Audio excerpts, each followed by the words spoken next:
Thank you, and good afternoon, everybody, and it's a pleasure to be back. This is actually my third time down, and today's talk is about running, and so this is kind of a stacked audience.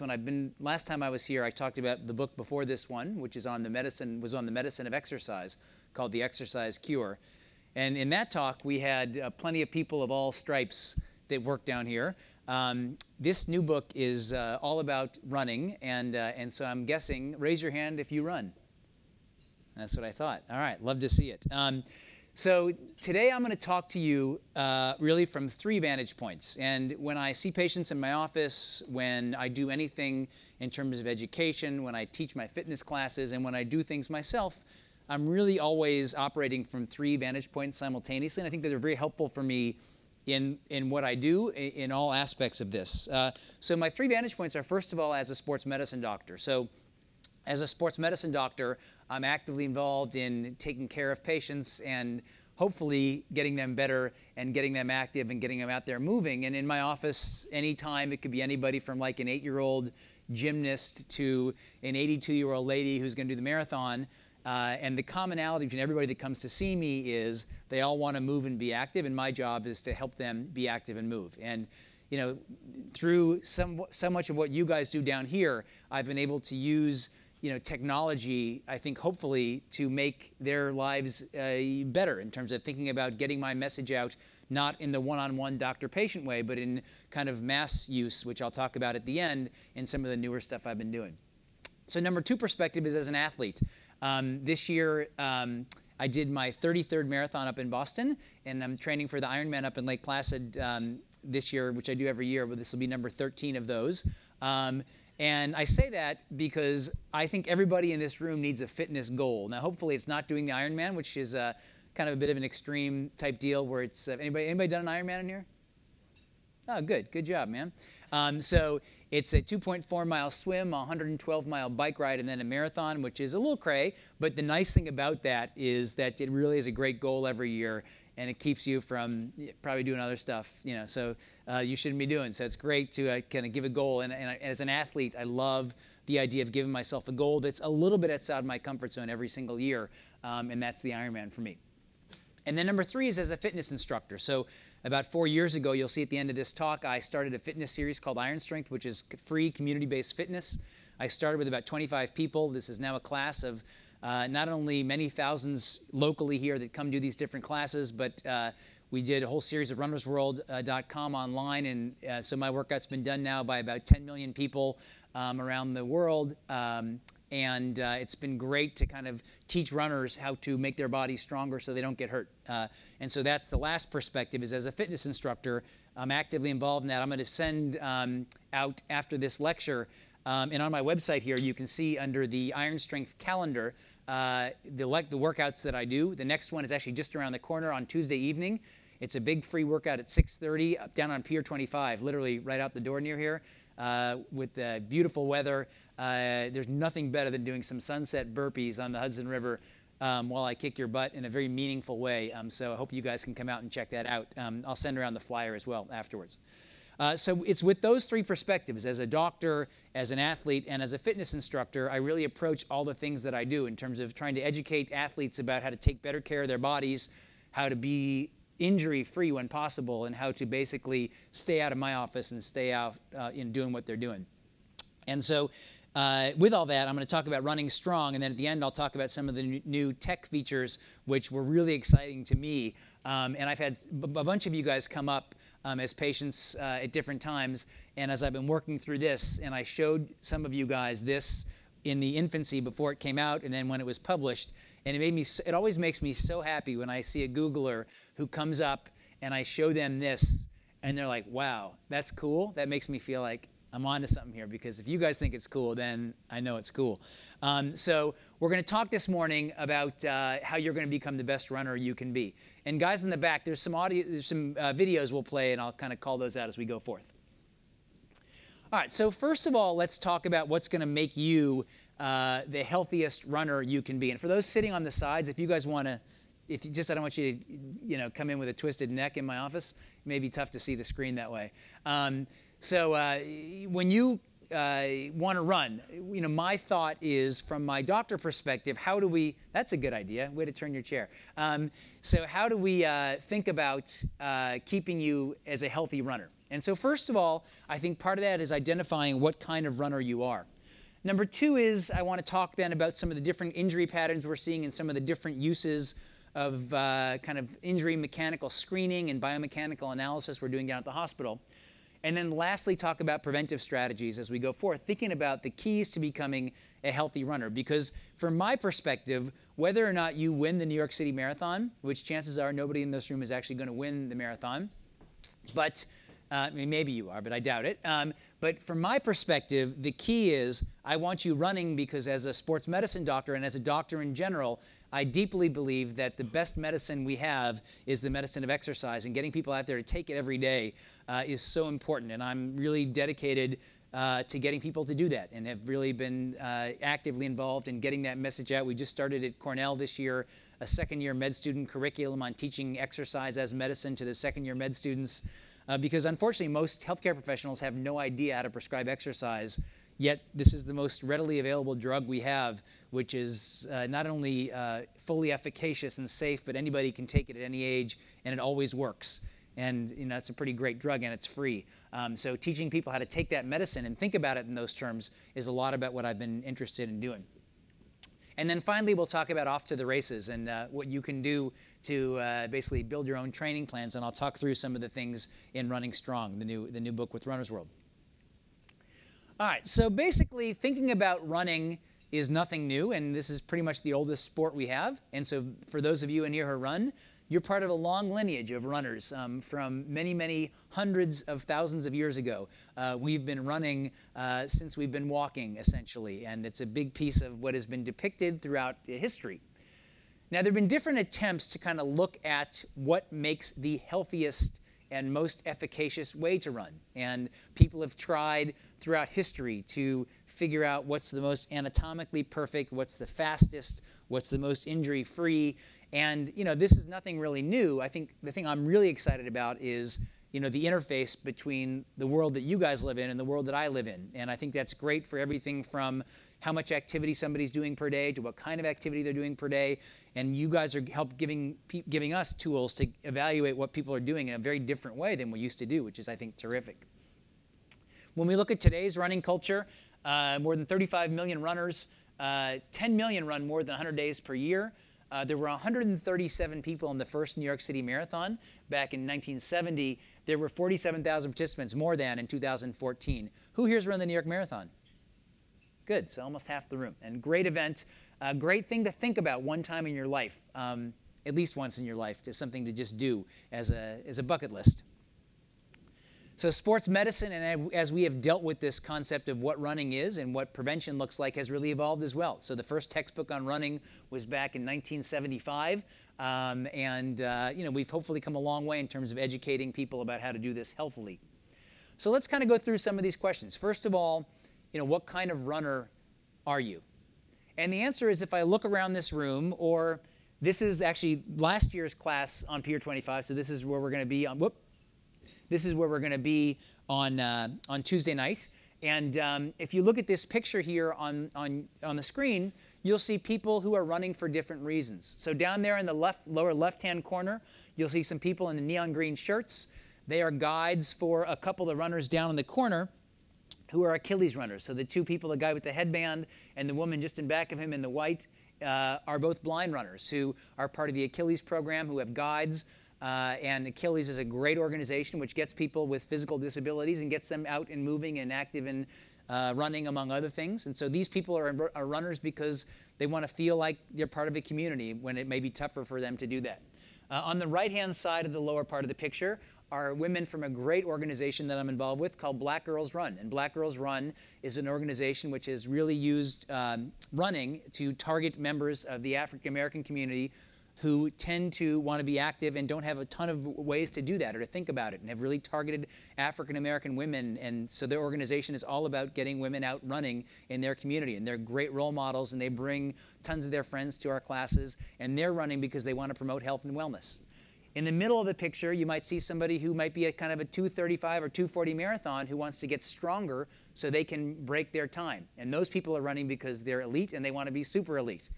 And then in the middle, you see people who are kind of in their 60s and 70s who may have arthritis, and they want to strength train so their knees don't hurt and they can keep moving. And so the answer is that in this room, people are running for health. People are running for weight loss. People are running for socials. People are running because it makes them feel good. People are running because it makes their brain work better. People are running because they had a parent who had heart disease and they don't want to have heart disease. People are running for any number of reasons in this room, and the answer is they're all great. But the problem is that when you come to see me as a 2:55 runner who wants to, break 2:50, like our patient here, or so, or when you come to see me as somebody who's got arthritis in your knees and you want to keep running when you're 70, the way we think about you is different. And so there's not a one-size-fits-all in terms of running programs, training programs, running mechanics, running frequency. You really have to think about the differences in your body when you make yourself the healthiest runner. Because everybody runs because it makes them feel good, but I want you to keep running for decades, for centuries. Now, part of this discussion begins with the body type that you have. And every body has a different body. And so part of that in my office is the endomorph, who tends to basically have a heavier body type, and no matter what they do, they have a heavier body type. Now, that person, it's tougher for them to run tons and tons of miles. Does that mean they can't? Absolutely not, but it means we train them differently. They need much more strength training, less high mileage running, and really they need to work actively on their short stride, high cadence run, as I'll talk about in a second. The mesomorphs have the best deal in that they have bodies which are applicable to anything. They can do any sport, and they tend to build muscle. They tend to build strength relatively easily. The ectomorphs tend not to build muscle and strength no matter what they do. Those are the long, lanky people who tend, whatever they do, they tend to get problems of bone injuries particularly. They tend to get a lot of stress fractures. For those guys, much like our endomorphs, we need to really emphasize the strength. We need to diminish the run volume. But knowing your run body makes a difference, and it makes a difference for any sport. When I see people in my office I have a number of people I see that want to be dancers at the School of American Ballet, kids who don't have proper turnout in their hips, or they don't have great ballet feet, or they don't have great laxity to become great swimmers. Here's a great test. Everybody take your wrist, bend your wrist down just like I am, take your thumb and push your thumb back towards your radius bone. If anybody's thumb is touching their radius bone when they push, hold your arm straight up in the air. So hold your arm. If you're right there, there's one. Are you guys touching the back there? I can't see. Don't hurt yourself, but that's fine. So this guy's definitely touching. Who else is touching? You got in the front? What do you say? Yeah, hold your arm up there in the red. Is that touching? No, you're not. Forget it. This guy, are you touching, dude? Yeah, he is. Who else? Anybody else?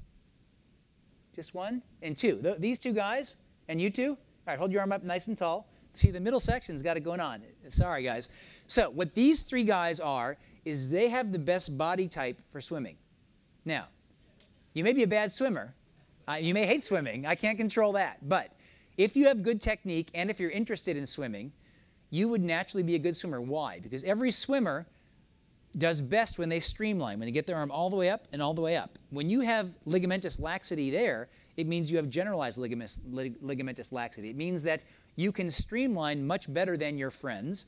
And what that ends up meaning is you're like a sardine. You can just go zipping straight down the pool. So when we do kind of screening tests of the U.S. Olympic swimming team, they all have ligamentous laxity as part of their body profile.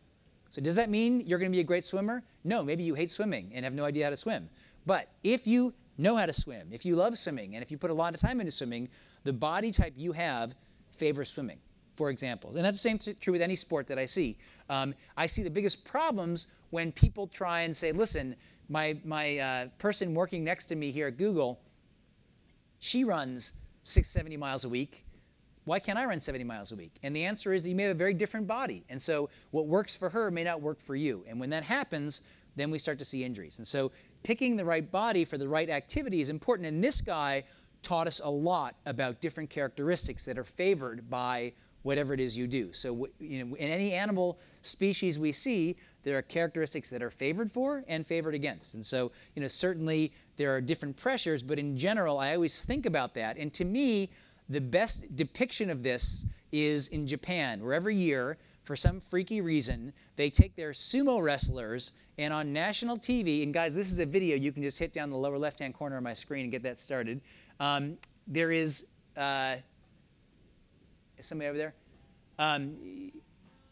So just kind of move the cursor over there and you'll find a little video. Right there, yep. Just click on that. Whoop, back up one. There you go. So every year on that, so we'll have a few of these, so just keep coming up. So every year they take their sumos and they run them down the middle of the street on national TV. And the reason this is helpful is this guy is actually one of the champion sumos. He's exceptionally well built for sumo. He's not exceptionally well built for sprinting. And so this kind of graphic illustration really helps kind of think about, you know, body type for sport. Now, does that mean I couldn't train him to run a marathon? Absolutely not. He could run a marathon probably, but be a very different training program than somebody else. And so thinking about that and thinking that there's not a one-size-fits-all, I think, is very important. Now, the truth is, if you want to do a marathon, you can. I mean, you look at some celebrities who you'd think, you know, Oprah ran a marathon, Will Ferrell ran a marathon. You can definitely run a marathon. It's just the way we think about doing that is very different person to person. So how can I find out what kind of runner I am? Because I want you running forever. And the answer is, you know, how often am I running? How intense am I running? Am I running, you know, super intense 5 days a week? Am I just going a couple times a week? Am I doing this, you know, a little bit, a lot bit? Have I had any injuries before? That always plays in. Am I somebody who tore my ACL when I was playing high school soccer and now I have arthritis in my knee or my hip, and that changes, you know, how much I can do and how I train? What are my running goals? You know, there's a lot to think about when we think about kind of picking the right runner for the right sport. Now, people interface with me often when they're hurt. So they come in to see me. And so what I'm trying to do is trying to back up this discussion to before people get hurt. Because unfortunately, they always come in to see me with their injury. And then we think about why it happened, how we can prevent it. And I'm super into that. But on a bigger scale, on the educational side, I'm more into thinking about, you know, keeping people well rather than waiting till they break. So when we think about running injury, there's a couple things to think about. About a third of runners will get hurt every year running. That's a pretty high number. Injury sites are basically mostly everything from the waist down. These are some of the common things, and you probably recognize some of your friends up there when I put that list up there. Who here's had a running injury? Just let's see a show of hands. So that's at least a third of the room. Looks like more than half the room. I guess that's why you're here. And then these are some of the people, so the first-timers, who tend not to have as much knowledge and they tend not to be as strong, tend to get hurt much more frequently. Now, walkers versus runners. And the answer is that when you walk, you put 70 to 80% of your body weight across your skeleton. So your back, your hips, your knees, your ankles. When you run, you put about 300% of your body weight across your backs, your knees, your hips, and your ankles. So the exponential loading force, people are like, well, I've been walking forever and I never had shin splints. Now I'm running. I got shin splints. Why? And the answer is, well, you're putting 3 times relative more body weight across your shins, your ankles, your hips, your knees, etc. So the ground reactive force, the force between the ground and your body, increases exponentially, and that puts much more load. So if your foot pronates or rolls in a lot, and you're applying X amount of force per gait cycle, and then you start running, and you make that X times 3 or 4, much more loading force, hence bone is like, this sucks, it starts to get sore, you get a stress injury, you get a stress fracture, and that's why those injuries tend to happen. Now, the key here is that running is basically a series of jumps from one foot to the next, and a series that we call plyometric-based jumps. If you come to my class on Tuesday, you're going to be like, dude, you're killing me, and I hate these plyometrics. And the answer is, great, because running is a plyometric from one leg to the next. And if you don't train a plyometric activity with plyometrics, you end up getting hurt. So just running alone is not going to get you strong enough to run injury-free. That's why I called the book Running Strong, because I want people to be stronger when they run so they don't get hurt. So why do people get hurt? And the answers are basically a whole host of factors. And when I think about these, when somebody comes to see me, I think about these as the intrinsic, meaning changes happening outside the body. The extrinsic, changes happening outside the body, and the intrinsic, changes from inside your body. And both these together, these lists together, combine to create injury. Now, everybody has a different piece on this list. And these things can include your training plan, what kind of shoes you pick.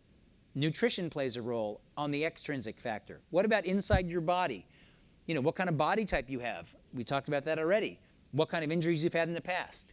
Your stride is a huge piece. Stride mechanics, stride cadence, stride frequency. We call vertical displacement, which all relates to ground reactive force. I'll show you what that means in a second. Your brain, which is part of your intrinsic thing. Are you like somebody that's like running and you keep a good balance? Or are you like, I must run 10 miles, I must run 10 miles? Those people get hurt a lot. What about kinetic chain issues? Are you taking good care of your kinetic chain? Are you working on your flexibility? Who here owns a foam roller? All right, could see some more hands there. And who here is strength training pretty regularly? Could see some more hands there. So we got all runners in here. And, you know, again, these are some of the things I think about. So all these things make a difference when we think about this. So kinetic chain is a combination of your strength and flexibility. So I'll talk about all these things for a sec. All right, so extrinsic factors, things happening outside your body. So the typical person that comes to see me may be somebody who's doing this a lot of the day and then is like, all right, the New York Marathon is in November. I got a number, you know, come September, October, I better get training. I better start. I'm going to do this. And I can't tell you. Now, I know my sample population is biased because they come see me when they're hurt. But, dude, people come in to see me all the time, like training for the marathon, like 2 months ago. And it takes a while, especially if you're just starting out to do this. And so I call this a violation of the rules of twos, which is kind of too much, too fast. And you end up ramping up your training very, very quickly. Actually, at the back of the book, I have a whole series of training plans for every distance race that go out about 4 months. And so if you're going to train for the marathon, the time to start is now. This is the time to start base building for the marathon if you're not doing that already. Slow and steady build. And everybody's different. If you were a college soccer player and you're 2 years out of college, you know, you're coming into this with a much different base than if you had 3 kids and you're like 45 and now you want to start getting back into fitness. That's a different person. And so you both can do it, but you got to train very differently to do it. There's not a one size fits all, and certainly base fitness is part of this discussion. All right, so in the top here is a choice which is probably important in your life, but as a runner, dude, the bottom choice is probably, that's probably more important. I mean, like getting the right pair of running shoes is like a hugely important choice in your life, all right? So you want to make sure that when you walk down the aisle with your running shoes, you make a good decision. Now, what are some of the things I see that people do wrong? And the answer is, all right, I like these ones. I like the color. I read about these. I read Born to Run. I want to be a minimalist runner. Famous runners wear these shoes. You know, these are some of the common things that you would be surprised how often these, you know, factors lead to decision making. And so the answer is that, you know, I think that part of the issue is that people feel somewhat, have been made to, and feel somewhat insecure when they walk into a running shoe store. And so they're looking to be led. And they can be led by somebody who's like, all right, you run on this treadmill and let's see what you do. You know, the truth of the matter is that different companies carry different shoes. They have an interest in promoting different shoes. And you can be very easily swayed, I think, in that circumstance. So what I'm going to tell you is that you got to trust yourself when you go in there. If it feels supportive and comfortable, it's supportive and comfortable. If it feels not supportive and not comfortable, it's not supportive, it's not comfortable. And running shoes should be comfortable and they should be supportive. And I'll talk about foot mechanic in a second, but I want you to be confident in saying, I like how this feels, or I don't like how this feels. And if you can try and take out the top part of this, I mean, if they're hideous, all right, hideous, you get a pass on hideous. But otherwise, you know, I think that if you guys can try and think about, listen, I'm here, I know it feels good, I want you to be confident in that decision-making process, I think it makes a big difference. So how do I choose the right running shoe? Well, there's different categories. There's racing flats, there's a typical high mileage shoe, there are running spikes if you're doing track, and there's a neutral shoe, there's a motion control, which prevents you from rolling in, there's a minimalist shoe, which, anybody here running in minimalist type shoes, they're very light, and that encourages a high cadence, short stride run, which I love. I will make the comment that you do not need a minimalist shoe to get the benefit from that cadence type. You can also do that cadence type and learn with short mileage on a minimalist and then transition over, or I'm sure I'll hear during the Q&A stories of how people started, maybe they got hurt or they loved it right away. It's always kind of interesting to see how people got there. But the point is that this is a process. And as you kind of pick the right pair of shoes, I want you to be confident in doing that. Now, I'm going to show you 2 videos here. If we could just play the video on the lower left, and I want you to show this person running, and I want you to look at these feet. When they hit the treadmill, everybody see how this person hits and rolls into the middle. Let's play that one more time on the left, and that's called late pronation. Hit, roll in, hit, roll in, hit, roll in. Everybody see that person? Now, that may be somebody that comes in to see me with really bad shin splints or very bad pain in the front of their knee called runner's knee, and it all starts with the feet. And so that may be something that we think about in terms of correcting their shoe. It may be somebody where we think about correcting something with an arch support inside their shoe, maybe both. What I hope for is, let's play this person on the right. The person on the right is somebody who hits and pushes pretty much straight off. Everybody see the difference? How that foot does not roll in at all? And so that's a much more evenly distributed force mechanic. So people that get shin splints when they run a lot tend to be rolling too much, like the person on the left. And so we want you to look like a person on the right. Thanks. Good artistic license back there. I support that. And so you can see the person on the left is rolling. The person on the right is pretty much neutral. And I want you to be close to neutral if you can. Now, there are a lot of ways to get there, and there's not a one-size-fits-all. Some people like doing it. There's shoes that have motion control. They prevent you from rolling. There are some people who get an arch support, and I'm a big believer of the $45 on my website, and I left cards at the back with my site. I've got links to pretty much everything. The site I like for arch supports, there's a link called Soul, and these are basically, you order some orthotics from Canada for like $45.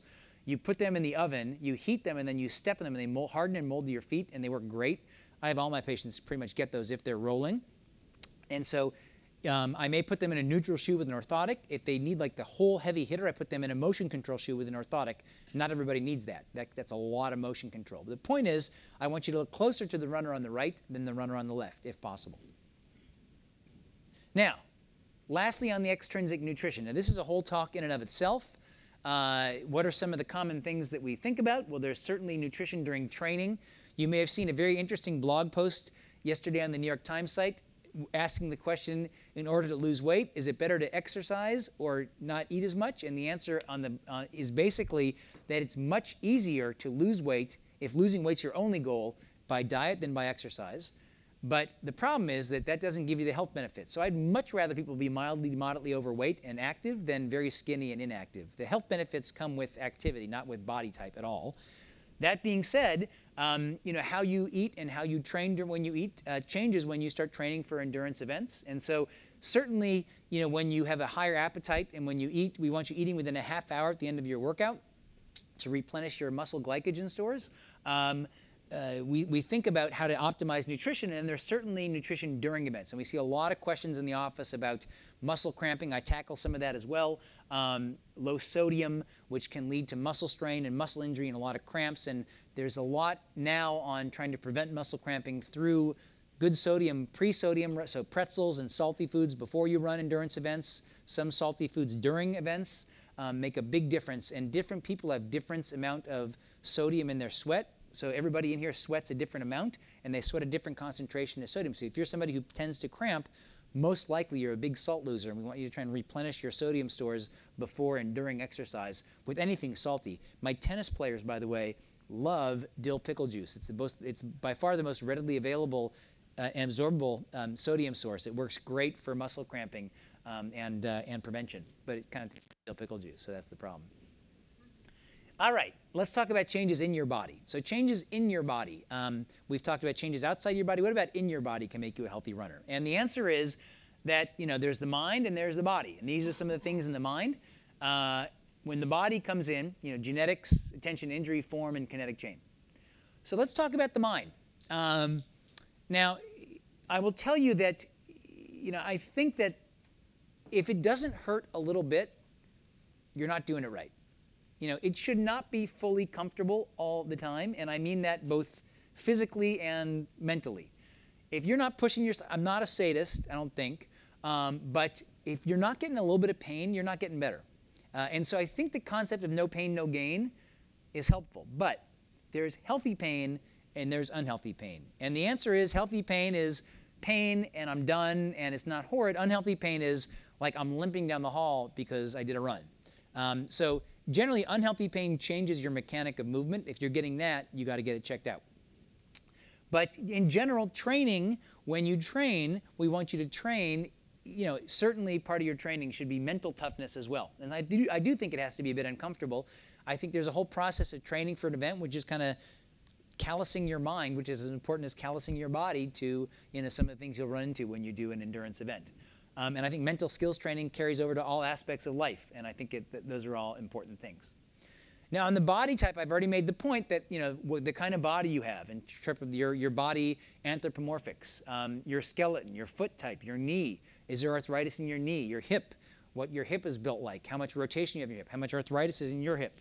Your back, do you have a herniated disc in your back, which means we have to train you a bit differently. There's so many factors that people deal with, and my hope is to make everybody educated on how to kind of make themselves the most efficient and injury-free runner on their own, because you could spend your entire life going to physical therapy and massage therapy, whatever, and I want you guys to be I want you to really learn how to do most of this stuff on your own when possible. This is somebody who's got arthritis underneath their kneecap. That's a picture of a kneecap. There should be a space underneath that kneecap. Unfortunately, on the outside part of the picture, the kneecap is literally sitting right against the femur bone. So that's somebody who's got an arthritic knee who wants to run. And the answer is that we do things like strengthening and whatever else, and we are now trying things like these injectable synthetic lubricant shots, like WD-40 for their knee, that we put into their knee to help them so they can move. Because again, it may just be their knee, but if they're not taking the medicine of exercise, it's affecting their blood pressure, their psyche, their heart, their everything. So life gets worse when you can't move, for sure. So I want them to be able to move. Now, the knee is the most commonly injured body part. It's kind of trapped between the hip and the ground. And so, we want to think about the factors that cause knee pain, including, the factors happening from the ground up, the factors happening from the hip down, and really address both of those. Same thing with things like tendons. Achilles tendon. This is somebody coming in to see me with a chronically achy Achilles tendon. They had Achilles tendonitis. They didn't try and fix it, didn't pay attention. Over time, the tendon started to thicken, so it goes from what's called tendonitis to what's called tendinosis. It gets very, very thick and chronically injured. So on this person, we ended up doing, after nothing else worked, something called a PRP, where we took blood from their arm, spun it down, took their own platelets, and injected it into the tendon to get it to heal, and it worked great. The idea is I want you to try and prevent this from getting to that point, but injuries can show up in any different place. Also in bone, people that don't pay good attention to their injury symptoms end up with things like stress fractures, where the bone on the right-hand side is starting to crack because they're not listening to their body. So pain that changes your mechanic of activity, get it checked out. All right, that's important. Now, what about running mechanic? Is there a perfect way to run? And the answer is that everybody runs a little bit differently, but there are certainly some things which make healthier runners, including we know that high cadence short stride runners are hurt less. We know that runners that bounce less are hurt less vertical displacement. They don't pop up in the air as much. And those things are related. When you have a short stride, high cadence, you're not popping up as much, and you have a less ground reactive force. You're not crashing into the ground as much. I get the question all the time, kind of treadmills versus outside versus asphalt versus dirt. And the answer is there's no answer. Whatever is most comfortable for you and will get you into that mechanic that I want, I'm cool with.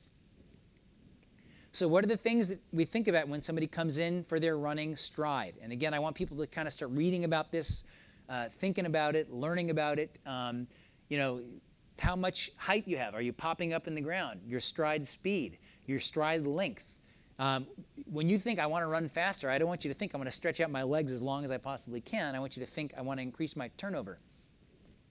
Your stride angle, as well as your cadence, which should be about 160 or so per minute, or 80 per side. So your left foot should hit the ground about 80 times per minute. So what are some ways to do that? You can just look at your watch and give yourself a minute and see how many times your left foot hits the ground. Or there's some great new apps.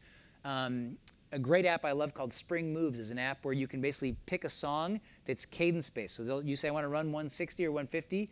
It'll pick music for you in that range. Or Spotify came out a couple weeks ago with a running app where on Spotify, the reason I think this is going to be, from my perspective, not as good is that if you're like a 150 runner, it'll pick music that's 150 for you. The problem is your cadence isn't quick enough, and now you're listening to music which is basically consistent with that cadence, and so you're just going to run the same pace because you're not being encouraged to quicken that a little bit. So I like the idea of setting cadence like a metronome to try and basically quick up how you move. What are the characteristics of somebody that's a very efficient runner? Well, they basically have a short stride. They tend to run without kind of wiggling all over the place. They have a very limited arm swing straight ahead, not crossing over their body as much. They don't have as much very smooth, relaxed upper body motion, and they don't pop up and down as much. They're pretty stable from the when you look at, if you're ever out like looking at the leaders of a race like the marathon, the people close to the front, they're not popping up very much. They're pretty quiet from the waist up. They look like nothing's happening. All the action is happening from the waist down, and that's a good, efficient runner. Now, gait cycle is basically how we measure gait, and that's from like your right foot leaves to your right foot comes back to the same position, and when one foot hits the ground to when the same foot hits the ground again is called your gait cycle. And so we start to look at some of these things, and some of the factors that control how shock is absorbed in your gait cycle include how much ankle motion you have, how much flexion of your hip and knee you have. And again, if you have an arthritic knee or hip, it can affect how much flexion you have, which can affect how you absorb stress. Now, that I'll talk about in a second is something which is changeable somewhat, but it may not be fully changeable. So we think about everything we can do to try and make you the best version of you can, but at the end of the day, you're still you, right? So we have to make you the best you can be. That's YOU, not EWE, by the way.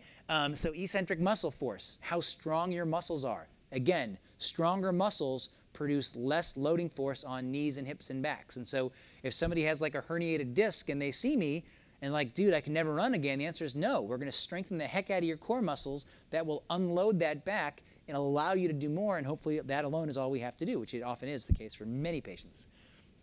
As well as cartilage. Your cartilage is also helpful to help absorb stress from the road. Now, got a couple minimalist runners here, and I think a lot of this research on minimalist running has come historically in Africa, where many of the great runners come from. There's basically a whole push, and there was towards kind of going back to what people did, which is barefoot running, and that's where this whole concept of minimalist running came from, which is from whole groups of people who don't wear shoes at all, or wear like tire treads or nothing. So let's play this video, and I want you to watch where this guy lands. So this is an African runner, and look at where he kind of lands. He hits on the outside part of his foot. His foot absorbs the stress of the ground, and you'll see it widen a little bit. And I want you to look at the angle between his knee, his hip, and his body as he pushes through that run mechanic. All right? So he's basically running with a relatively short stride. He's a sprinter, relatively short stride. But when you look when he hits the ground, he's basically lining up exactly, good job on the back there, he's lining up exactly his foot, his knee, and his hip. His foot is basically almost directly underneath him when he maximally loads that. Now, for my minimalist guys and gals in here, you're doing that already because the shoe type you're wearing, which is why it feels so good, is basically keeping you in almost that exact gait mechanic pattern.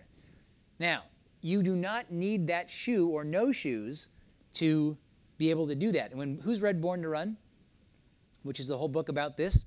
So when Born to Run came out, my office was, it was a book about this whole tribe of Mexican Indians who basically ran with no shoes and how they were hurt much less, and the whole kind of idea about that. And so when that book came out, about, for the next 6 months, my office was overflowing with wannabe Mexican Indians who were trying to run barefoot in Central Park, and they had all kinds of problems.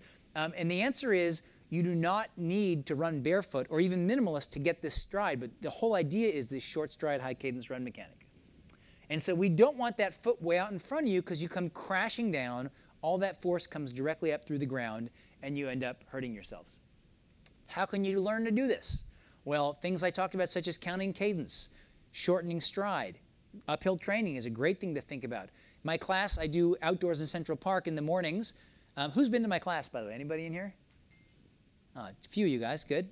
Hopefully you live to tell about it. The outdoor Central Park classes, we do some component of running and hill running to encourage people to shorten their stride and quicken their cadence. Now what we're doing now, and this is a video on the left, the lower left, is we're in the lab, we are looking at stride mechanic. So you can just play that video on the lower left if you can. Good. Stride mechanic and trying to measure out people's angle of motion and what it looks like and what the optimal run mechanic is for you. Again, you don't have to come to us to get this done. You can start just mimicking this on your own, but it's pretty cool to see how we are now kind of using a lot of the things you guys developed to help us in terms of this discussion. What about your body? Well, your kinetic chain is a big piece of this. And so the kinetic chain is a combination of strength and flexibility. And it's important because if you're running like this person here on the left, and your left knee is falling into the metal, you know, she's got very weak muscles. Her hip is kind of falling in. She's in what we call a Trendelenburg posture, meaning her hip is falling. So she's somebody that's going to get hurt if she does that often enough. So, you know, her anatomy plays a role. Her ankle and foot mechanics play a role. But understanding how all this works together makes a big difference in terms of her injury predisposition, because what I want you guys to do is to push that injury threshold out further. And the way you will do that is a combination of your flexibility. And so in the back of this guy, I have a whole thing of the 9 things to do with your roller every single day. And I want you to do that to loosen up those muscles, which I think is actually more efficient than stretching and yoga, and strengthening. So the question is, who can strength train? And the answer is yes. In my classes, anybody from like 10 to 80 have come. I have like an 82-year-old lady that came to class. Let's have a look at this video, and let's watch this strength trainer who started strength training at 91. Oh, let's not look at that video. So this is a video, just kidding. This is a video which kind of talked about somebody who came in and started a strength program at age 91. And the benefits for her were everything from not falling as much to not falling at all to kind of moving without a problem. And so the idea here is that you know, there's so much you can do at any age to build strength. Now, I'm going to play you 2 videos here. Let's click the video on the left. Other leg now. That's her stepping down with her left foot. The right leg is on the box.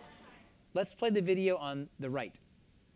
This is the left leg stepping down. The right leg. Okay, whenever you're ready, step down nice and slow. Good job. All the way down. All the way down. Okay, great. Now, she came in to see me with an injury.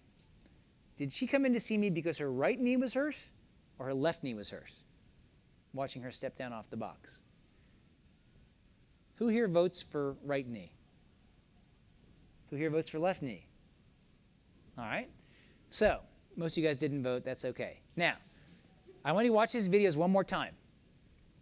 When you watch, well, not yet. Now, when she steps down with the right foot, as she steps down, I want you to don't be distracted. I want you to watch her right knee.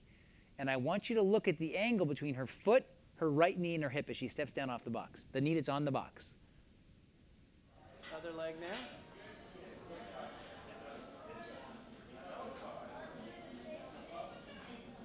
Okay, now the same thing on the other side. Okay, whenever you're ready, step down nice and slow. Good job. All the way down. All right, what did you guys see side to side difference? All the way down. Who saw a difference? What did you see? The right knee did not stay straight. The right knee drifted in towards the middle. So remember that girl I showed you at the beginning whose hip was falling in? So she has one of the dreaded problems in runners called WBS, or weak butt syndrome. All right?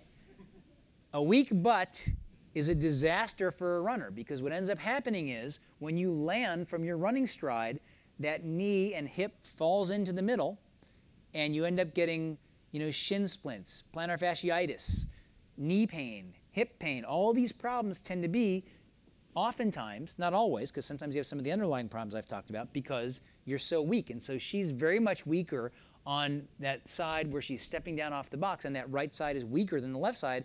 And everybody in this room has strength differences side to side.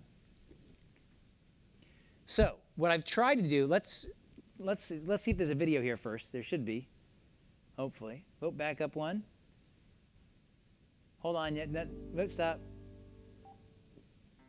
Oh, now, but we got it, good. So what I've tried to do is to kind of build this strength workout to get people moved. So last year, actually, the New York Times came out last summer and visited my class. And so this was one of our Central Park classes, which was a combination of strength training and running together. This kind of gives you a story about what it's about, and that's called, I'll get to you in one sec. All right, so let's go ahead and put the volume up and let's watch this video now.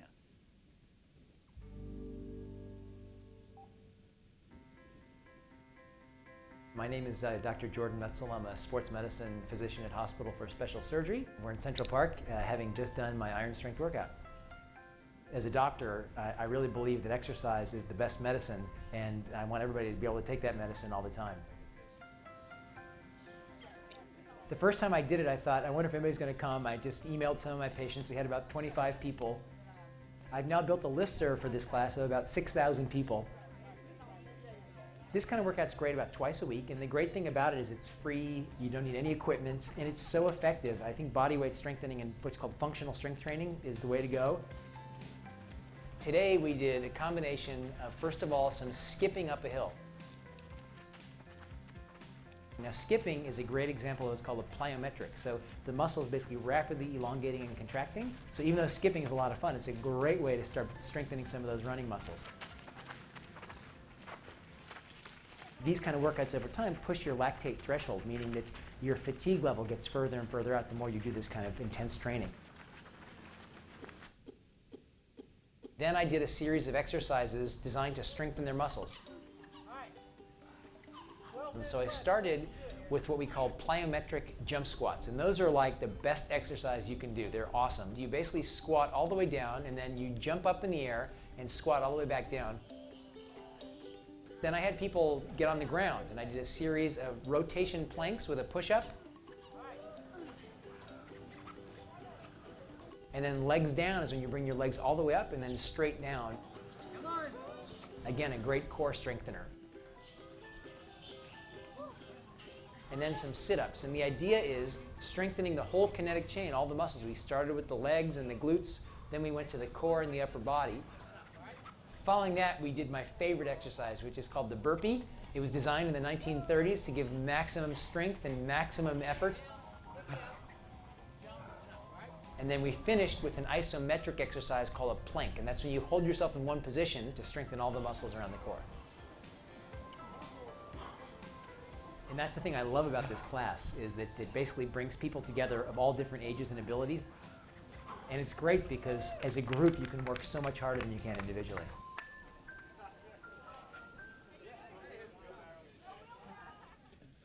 It's fun. I hope you guys come out. All right, so off to the races. So everybody in here needs a goal. Following the right training plan, I think, is the way to do that. Mental, run, and physiology training, all kind of training your physiology to be an effective runner, I think, very important as well. And thinking about preventive health. So these are the two things that we have here. Actually, we don't have the DVD is, which, believe it or not, some people still use DVDs. Shocking, I know. That's what I said too, but they do. But the run book is all about all this stuff, trying to teach people how to be healthy and prevent injury. Let's turn off the slides. I'm going to show you guys a demo, what I was talking about the tech piece of this, just because my challenge, so I'll switch over to this, guys. My challenge with this was to basically, I love everything about this company and what you guys do here. The one problem as a doctor is that Dr. Google is only right about 30% of the time. And every single person that comes in to see me thinks they have bone cancer because they've used Dr. Google, or Lyme disease. And so it's been kind of frustrating because they all use Dr. Google. And like, if I was only right 30% of the time, anyway, so Dr. Google's a great person, great doctor, but doesn't have a very high hit rate. So my challenge was, how do I, basically people don't only want to read, they use Dr. Google all the time. So how to basically try and control that information so it's more directed towards, what I think is more accurate. So what I did is I went to Runner's World with this. So this is book number 3 in a series of 5 I've done with them. And I said, listen, I've got like 45, 50 of these videos I've done with you over years on every single thing, shin splints and plantar fasciitis and everything. And I want to figure out a way to make the book interface with the smartphone. And they said, all right, we're gonna use this scanning app. And so we picked an app called Blipper, which is, I'm going to show you, there I am. So this is how it works. So basically, I'm going to open the app, which is a scanning app. And anything I want to do, and whoop, it just already found the cover before I was ready for it. So any question I have inside the book. So let's say I have Achilles tendonitis here. So can you guys see the book as well on the camera? Can you move that at all? Good. So here's somebody reading about Achilles tendonitis, and there's all this stuff to do, but just the reading experience alone is, I think, all right, what do I do exactly? So so anytime this symbol's on the page, the whole page is scannable. So what then people do is they hold the phone over that. It pulls up the video that links to that thing, And then we have a video I've done on that subject.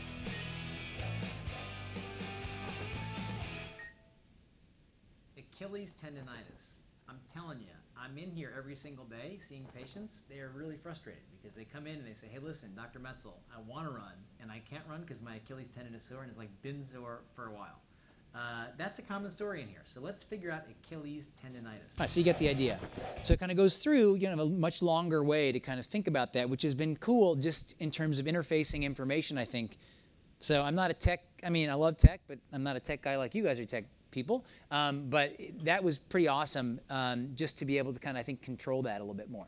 So we just want to do a demo of that because I was like, I'm kind of Google. I got to, you know, where else am I going to show that?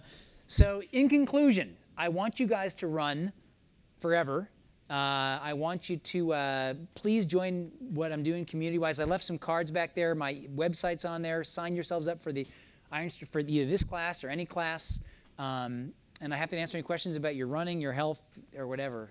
I think we have a microphone here for any questions, or I'll just repeat them. We have a couple of minutes left. We can't take a few questions. Does anyone have a question? Yeah. Hey. I'll repeat it for, here comes the thing. Yeah, 'cause they're doing a webcast thing. Thank you. A few slides back, you talked about the way the knee kind of went into the other foot. So you're saying misalignment of your hip, knee, and foot is bad? It's bad, yeah. I want you basically to line yourself up as directly, you know, between hip, knee, and foot as you can.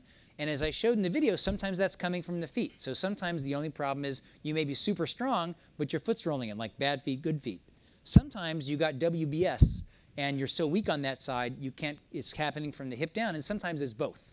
So the answer is that, you know, the more we can kind of figure out, and so I really try and teach people how to fix themselves from the ground up and from the hip down or the core down, and between those things together, that's most people. Now, some people have something like that other dude, which is, you know, their knee's arthritic, and no matter what I do, they're still going to hurt. So we have to think about like lube shots or whatever else for them. But in general, that's the mechanical piece is, you know, the short stride, high cadence, you know, and lining you up as best we can.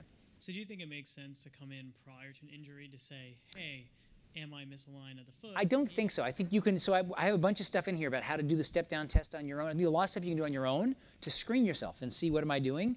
You can even go to the running store and they can kind of get a rough screen. They have some stuff in there. If you're like, you know, I keep getting hurt, we have the ability to do full analysis in the thing. But I want you, I mean, I'm happy to see you, but you don't have to come in unless there's a problem. But I think you can do a lot to prevent yourself from having a problem. Thanks. This was not planned, I promise. I have a quick question. What do you think is the best way to find a proper diagnosis for knee pain? I've had some inconclusive MRI results, and I'm just wondering, after a couple of those, what you would do next. It's a good question, and the answer is try watching some of these videos first and see if any of those resonate with what your problem is, where the pain is. I try and line them up by where it's hurting on your knee. But generally, pain happens for a reason. So, you know, whether it's me or somebody, I just like for, you know, people that are runners to find a doctor that does that kind of stuff, or any kind of health professional that they're going to use that does that. I think it just kind of makes more sense because often you know, the advice, well, you know, just don't run. Well, yeah, dude, whatever. Like, that's not going to work. So I think that's a piece of trying to educate that, and then try and see somebody that is doing the stuff. I think that helps. Thanks. But pain happens for a reason, so there's usually a reason why. Okay, that's working. So I just had a quick question. I'm a type 1 diabetic, and I've been trying to do, I did the marathon last year, and I've been trying to find a training plan that'll actually work for me because I can't do like glycogen loading. Do you have any advice on what to do? Nutritionally, you're saying? Nutritionally, yeah. So that's a tough question. So type 1 diabetes are people who basically are born without kind of working insulin, so they need insulin injections to control, or insulin to modify their stuff. Is that correct for you? Do you have a pump, or do you administer yourself? No, I self-administer. So meaning there's a pump which does that. It kind of reads your blood sugar and will administer insulin on its own, or some people have to give themselves shots. And the problem is, if you don't have a pump, you can be doing a race and you can bottom out and you don't know it during or especially afterwards, and you can have a big problem. So the answer is, you are somebody that really needs to see a sport nutritionist. On my site, I have a link to a bunch. And I have a bunch who run. And you want to basically figure out with a running sport nutritionist, you know, what's happening along the way with you. And, maybe even everything from getting sample glucose readings as you go on a training run to see where you're bottoming and how you can kind of think about nutrition strategies around that. There's a lot to do in that. But the reason why I love you're doing that is that diabetic sugar control is a big piece of the equation about preventing some of the longer-term complications for type 1 diabetes. So, I want you running, and I don't want that issue to be prohibitive for you in terms of not running. So there's a lot to do to think about with that. Thank you. Sure. How's it going? Thanks Good. for coming to speak. I Thanks. appreciate it. I actually just had a quick question on what your thoughts were on rotating shoes.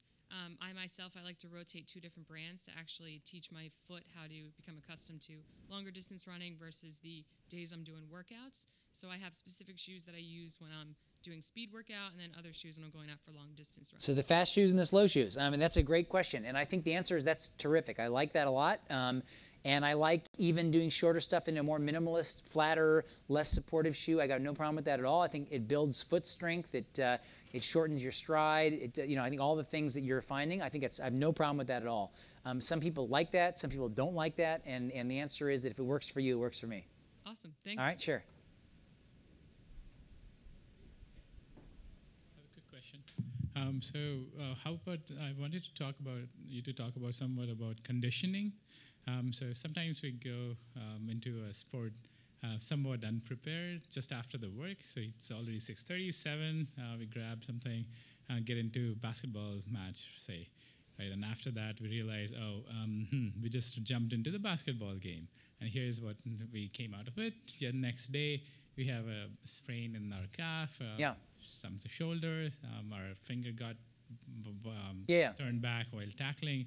So what's like 1 minute conditioning or 5 minute conditioning that you can do on the run? So weekend warrior syndrome. So basically kind of sitting all day, go out and get started. So number one, warming up your body. So in my workout, I have a lot of stuff what's called dynamic warm up, like jumping jacks and easy squats, air squats, and walkouts and things to get your body loose for 4 or 5 minutes before you just jump right into a high ballistic activity. I think that's certainly helpful. You'll see that in there, number one. Number two is, preventive conditioning. No matter what sport you're doing, you need, 1 to 2 days of strength training per week. Minimum 1 full day of strength training. It takes an hour. You're going to learn to love it eventually.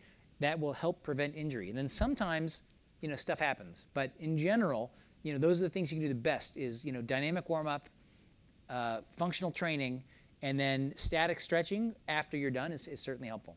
After the event, where you're still warm. Oh, after the event. All right. All right? Thanks. Sure. Hey, so we have a 15-story building here. What are your thoughts on stairs?